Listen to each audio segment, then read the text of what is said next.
Today's hearing is historic.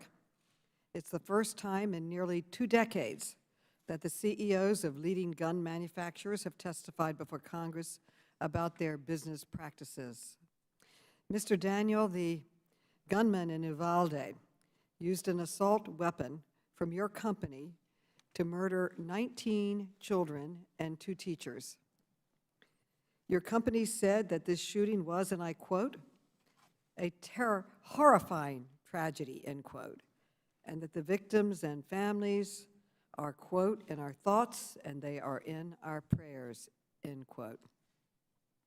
You even canceled your company's appearance at the NRA convention after the shooting. And you testified today that there has been a decline in personal responsibility, using your words. Mr. Daniel, do you agree that the murder of these children and teachers in Uvalde was a tragedy? And do you feel any personal responsibility for that tragedy?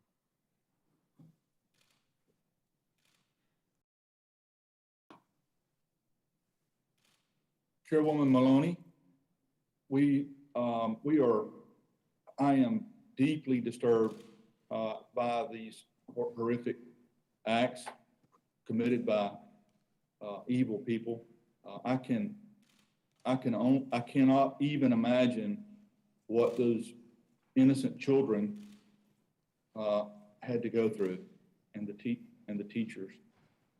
I cannot imagine the horror that the families have to live with for the rest of their lives. These acts were horrible, and these acts need to be stopped. Thank you. Okay, reclaiming my time, Mr. Killoy. Weapons from your company, Ruger, have also been used in mass shootings, including the deadliest shooting in Texas history. I played a video earlier in which Americans impacted by gun violence had a simple question: what is the gun industry doing to stop the violence? We just heard from Mr. Daniel that we have to stop the violence.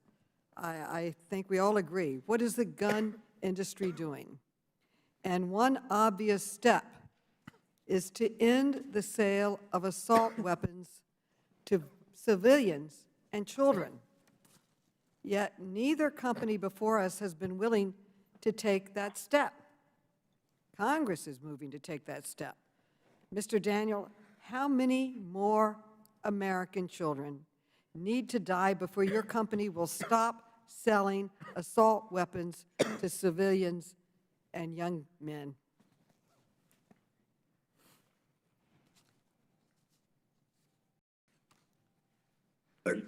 Congressman, was that directed to myself or Mr. Daniel? Okay. Mr. Daniel, yes. Can you respond, Mr. Daniel? Yes. Can you? I thought that question was for Mr. Cloyd. Can you repeat the question, please? How many more American children need to die before your company will stop selling assault weapons to civilians and children, the weapon of choice in most mass murders in our country? Congresswoman Maloney, I believe that these murders are local problems that have to be solved locally.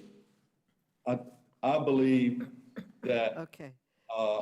My time is limited, and I have to go to the next question. Mr. Killoy, how about you?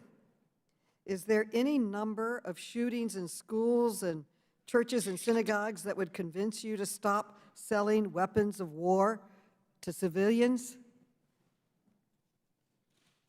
Respectfully, Congresswoman, I don't consider the modern sporting rifles today that my company produces to be weapons of war. And like all Americans, I grieve, when we read about these tragic incidences. You ask what the industry has done and what our company has done and can do. One of the things you referenced was the Sutherland Springs situation.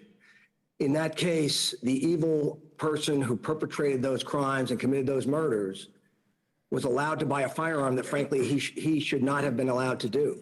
Reclaiming my time. And it seems to me that if a company really cared that its products were being used to kill scores of Americans, it would stop selling them. But of course, the gun industry won't do that because they're making lots and lots of money from these weapons.